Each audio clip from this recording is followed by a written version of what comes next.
All right, everybody. Good afternoon. Time for some injury updates, courtesy of the Seattle Seahawks and the Atlanta Falcons. I know we got a Thursday night game starting pretty soon here, a pretty good one. So let's go ahead and get through it. We'll start with the Seahawks side.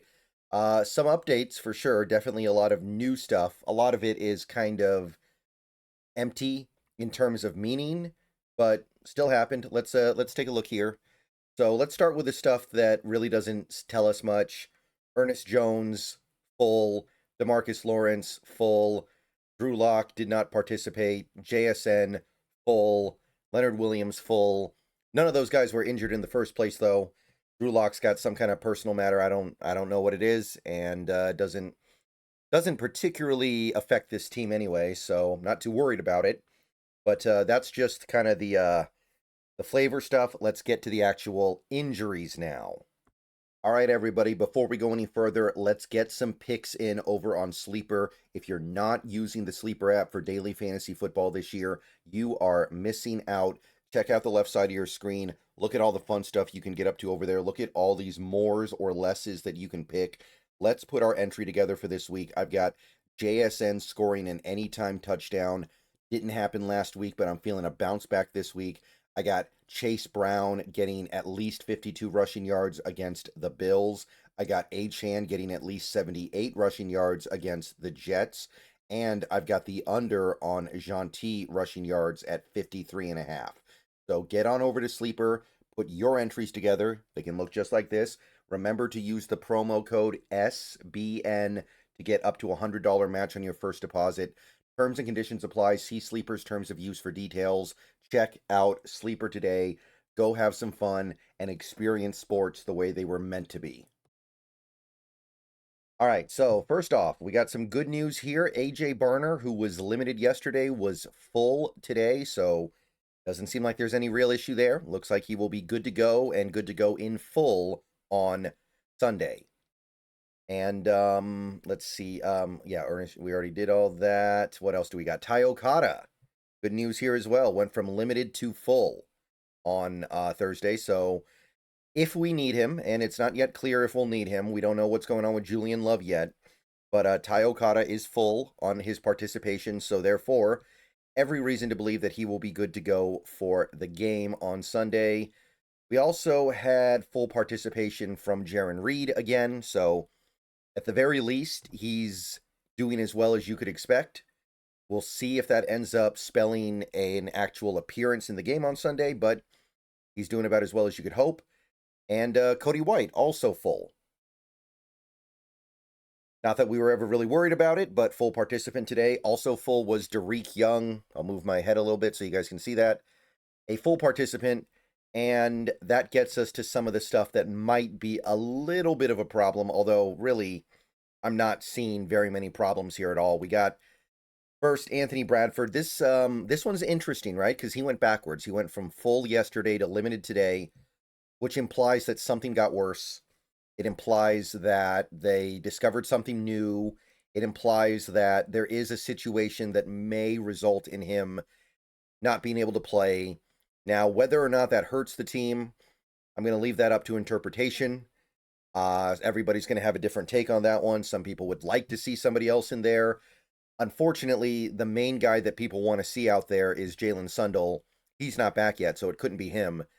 So for the moment, I'm hoping that Bradford is okay and can go this weekend. When Sundle gets back, we can at least have the conversation, I guess. But I'm going to say it again. I really just don't think Christian Haynes can possibly be a good option here, or else we would have tried it by now. So we'll see what happens with Bradford, but it is interesting. You don't see players go backwards all that often. So he was a limited, also limited Julian Love. So he spoke a lot after practice today, talked about how they have a ramp-up plan for him.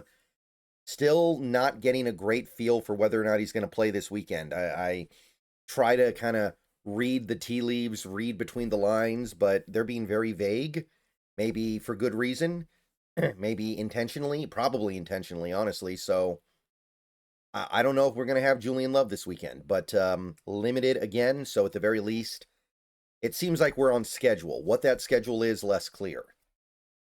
Riley Mills, limited again, so he's coming along. Remember, they already kind of told us don't expect to see him activated until after the Colts game, so we're probably a little bit ways away from him actually getting on the field, but still limited, so good stuff. And the last one here, this is kind of an interesting one because this guy was initially left off the injury report, and then they added him last night. So I didn't talk about him in the video yesterday because he wasn't here, but then they put him there retroactively a few hours later. Ken Walker with the glute injury, limited yesterday, limited today. So there is something going on here. I don't know exactly what it could be. Don't know exactly how to interpret it. It doesn't seem like it's different than the glute injury he had last week. And it doesn't seem like they're overly worried that it's going to make him miss a game. So I'm not too worried about it. But for whatever it's worth, Ken Walker is on the report. All right, so that's it for the Seahawks side of things. Again, the list is long, but it's really not that bad, right? Bradford, Love, I guess Riley Mills, Ken Walker to a certain extent. Those are the only real guys that you're wondering about right now, right? You're not wondering about Ty Okada at this point. He's good to go. Not worrying about AJ Barner after a full practice today. So yeah, it's a pretty good spot. So Atlanta, on the other hand, let's take a look at what Atlanta has from Mark Raimondi on X. They did not get the news they wanted to get today. So Josh Woods actually went backwards from full to limited with a hamstring injury, backup inside linebacker for that team. Doesn't really play that much. It's not a big deal if he can't play, but it is worth noting that he went back from full to limited. We also have a new addition to the limited list. It's Chris Lindstrom with the foot injury. That would be relatively impactful. I don't get the sense that he's likely to miss this game, but it just happened. Who knows what we'll learn tomorrow? So keep an eye on that. That's very important for that Atlanta team. And Felipe Franks, one of their backup tight ends, now limited. So something happened either yesterday or today. And Atlanta needs their backup tight ends because Kyle Pitts does not block. Kyle Pitts blocks like a receiver does, basically, which is to say, not really much at all. And not a good blocking receiver, to be clear. So if they don't have Felipe Franks, that's actually kind of a big deal. But bigger than any of that, Atlanta just didn't get what they needed to see from their backup, not backup, excuse me, but their out players from Wednesday. They're all still not participating. I think that we can kind of assume that these guys will not play. Drake London, which is the big one, right? He is their passing attack on every level imaginable. It's not radically different than how the Seahawks use JSN. As much as the Seahawks lean on JSN with their passing attack, Atlanta leans on Drake London. It's a little bit less, but it's still pretty extreme.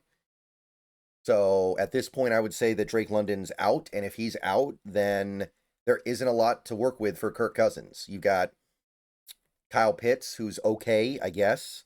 And then you've got Darnell Mooney, who's decent. It's bad. DeMarco Hellams, a backup safety for them, did not participate, looking like he will be out. Not a huge deal. Atlanta actually has some pretty good safeties over there with Xavier Watts and Jesse Bates. So DeMarco Hellams, whatever, but looks like he is going to be out with a hamstring. And these two guys, maybe on their own, not the biggest deal in the world, but together, yeah, you're in some trouble here. Brandon Dorless still out, not participating. David Onyemata out and not participating in practice. So, I mean, what are you going to do? What are you really going to do at this point if you're Atlanta and you're already a team that is miserable defending the run? You are really bad against the run. And now you're potentially missing two of your defensive linemen, including Dorless, who's actually the lead sack getter on that defense with 6.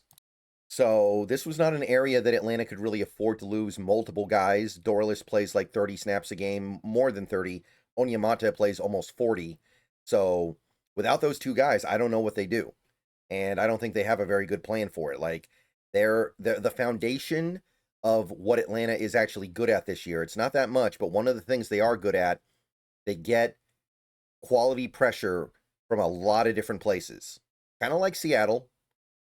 And Dorless and Onyemata are a significant part of that. And if they don't have those two guys, and it looks like they won't, I don't know what they do to make up for that. So this Atlanta defense is already having enough problems. The Atlanta offense is having a lot of problems. And it looks like they're going to be missing some key pieces. Okay, see you guys later. Go Hawks. I am going to do one more video later tonight. Keep an eye out for that. I'm going to be streaming tonight. I'll make a video about what I'm streaming because we got a new feature tonight. And definitely want to make people aware of that if anybody's interested. And yeah, go Hawks. That's your injury report for Thursday. We'll see where things go tomorrow.